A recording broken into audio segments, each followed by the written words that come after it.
अगर हम कहें कि नवरात्रि के दौरान एक साधु ने 5 दिनों से समाधि ली हुई है और अब तक जीवित है, तो शायद आपको यकीन न हो, लेकिन यह पूरी तरह सच है। मध्य प्रदेश के खरगोन जिले के करुंदिया गांव के पास गुजराती बाबा ने नवरात्रि के दौरान एक अनोखी ज्वारा समाधि ली है, जो दशहरे तक चलेगी। और इस दौरान बाबा अन्न जल त्याग कर देवी की उपासना में लीन रहेंगे। अब आप सोच रहे होंगे कि जमीन के भीतर समाधि लेने के बावजूद संत जीवित कैसे हैं? तो आपको बता दें कि गुजराती बाबा ने ज्वारा समाधि ली है, जिसपे शरीर को मिट्टी के ऊपर दबाकर उस पर गेहूं के ज्वारे बोए गए हैं। 5 दिनों के बाद ये ज्वारे हरे भरे हो जाते हैं। बाबा बताते हैं कि माँ भगवती की कृपा से 100 किलोमीटर के क्षेत्र में इन ज्वारों की हरियाली बनी रहती है। इस वक्त हम मौजूद हैं खरगोन के धरगांव क्षेत्र में, जहां एक संत हैं जो नवरात्रि के दौरान समाधि लिए हुए हैं, एक तरह से हम कह सकते हैं। हालांकि उनका सिर बाहर है और शरीर अंदर है, और बताते हैं कि ये संत हर नवरात्रि में इसी तरीके से ज़मीन के अंदर तपस्या करते हैं और उनके ऊपर मिट्टी बिछा दी जाती है और मिट्टी के ऊपर ज्वारे बोए जाते हैं। कहते हैं कि जितने ज़्यादा ज्वारे यहाँ पर उगेंगे उतना कल्याण देश का और सृष्टि का होता है। गुरु जी, क्या नाम लिखते हैं और कैसे इसकी शुरुआत?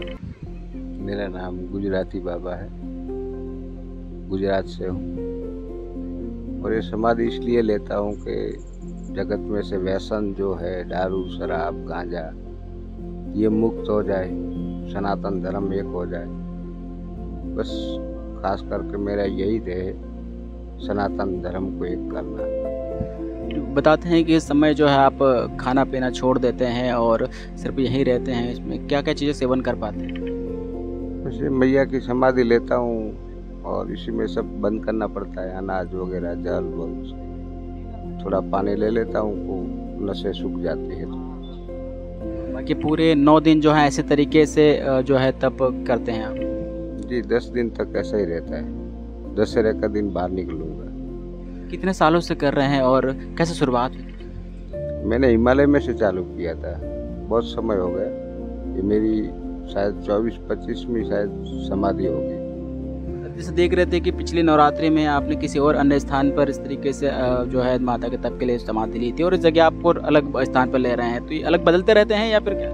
बस मेरा लक्ष्य है कि हिंदुस्तान में कोई ऐसी जगह ना रहे कि जहाँ मैं समाधि ना ले सकूँ। एमपी में ये 3 हो गया, ऐसे यूपी में हुआ, गुजरात में हुआ, हिमालय में हुआ, पंजाब में, हरियाणा में, मतलब हर एक देश में 3-3 समाधि लेना चाहता हूँ। तो जिससे क्या है कि सनातन धर्म एक हो जाए और मैया की प्रीति चली रहे। आज माँ को पहचानो, बस माँ है जगत जननी, उसको पहचानने के लिए करते हैं। पिछली बार हम आपसे मिले थे तो आपने बताया था कि यहाँ का जो बाराद्वारी क्षेत्र है वहाँ के जीर्णोद्धार के लिए भी कुछ आप करने जा रहे हैं। जी, वहाँ भी किया, वो रूम वगैरह हो गया, हॉल हो गया, वही स्थान है। अभी यहाँ ये खाटू श्याम का मंदिर बन रहा है, तो यहाँ के लिए ये कर रहा हूँ कि खाटू श्याम का मंदिर बन जाए। जैसा हमने सुना था कि जो ज्वारे आप अपने शरीर के ऊपर बोते हैं, तो जितनी ज़्यादा इनकी हाइट होती है, ज़्यादा होते हैं, उतना ज़्यादा कल्याण। जी, यही एकदम हरा भरा हो जाएगा 5वें दिन से। तो जो हरा भरा होने के बाद वो 10-15 किलोमीटर, 100 किलोमीटर उसकी हरियाली चालू रहती है। तो माँ है जगत जननी, तो जगत का कल्याण के लिए करते। साधु क्या करते? जगत के लिए, अपने लिए तो कुछ करते नहीं। जगत के लिए जो भी कर रहे हैं हम लोग, जगत के लिए, शरीर को कष्ट दे के जगत को कल्याण करना है।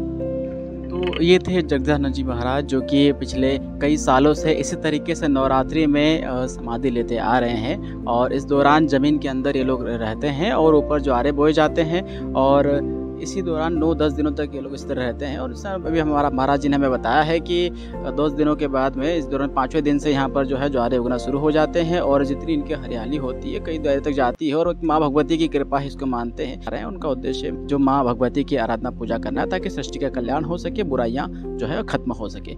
दीपक पांडे, लोकल 18 खरगोन। जगदीशानंद गुरु कल्याण दास महाराज, जिन्हें लोग गुजराती बाबा के नाम से जानते हैं, पिछले 33 वर्षों से देवी साधना में लीन है। वे अब तक देश भर में 24 से 25 समाधियां ले चुके हैं। हिमालय से शुरुआत हुई और गुजरात, पंजाब, हरियाणा, उत्तर प्रदेश जैसे राज्यों में भी समाधियां ले चुके हैं। मध्य प्रदेश में यह उनकी तीसरी समाधि है। बाबा का लक्ष्य है कि देश के हर राज्य में 3-3 समाधियां ले। गुजराती बाबा का असल जीवन भी बेहद ही दिलचस्प है। वे मूल रूप से गुजरात के रहने वाले हैं और मुंबई में 2 मॉल्स के मालिक थे, लेकिन देवी भक्ति में ऐसा रम गए कि सब कुछ छोड़कर हिमालय चले गए। साधु बनने के बाद वे वापस लौटे और देश भर में यात्रा कर सनातन धर्म और व्यसन मुक्ति के लिए जागरूकता फैलाने लगे। बाबा का कहना है कि वे साधुशुदा हैं, पत्नी हैं, बच्चे हैं, समय समय पर परिवार से मिलने भी जाते हैं, लेकिन अधिकतर समय भक्ति और समाज कल्याण में ही बीतता है। गुजराती बाबा ने जिस स्थान पर समाधि ली है वहां खाटू श्याम का भव्य मंदिर का निर्माण होना है। ग्रामीणों ने करीब 4.5 करोड़ रुपए की लागत से यह मंदिर बनवाने का बीड़ा उठाया है, जिसका काम शुरू हो चुका है। हमारे साथ यहाँ बाबा की सेवा में लगे हुए कुछ श्रद्धालु भी हैं। हम उनसे भी जानेंगे किस तरह की यहाँ बाबा की दिनचर्या होती है और यहीं पर उन्होंने क्यों समाधि ले रखी है। भैया क्या नाम लिखते हैं? अभिषेक पाटीदार। ये अपना श्याम मंदिर का काम चल रहा है यहाँ पर, इसलिए उनका उद्देश्य था कि जो मंदिर में लागत लग रही है, जो इससे दान आएगा वो यहीं पर दान दिया जाएगा। जल लेते हैं दिनचर्या में सिर्फ थोड़ी। कितनी बार लेते हैं? 1-2 चम्मच जल दिन में 1-2 बार ले सकते हैं। गुजराती बाबा है के नाम से प्रसिद्ध है। गुजरात के कोई शहर का नाम थोड़ा सा मैं कन्फ्यूज हूँ, और फिलहाल भारद्वारी में रहते हैं। इनके 5-7 आश्रम है। सेवा रूप में काम करते हो, समाज सेवा, देश कल्याण के लिए वो ये समाधि लेते हैं।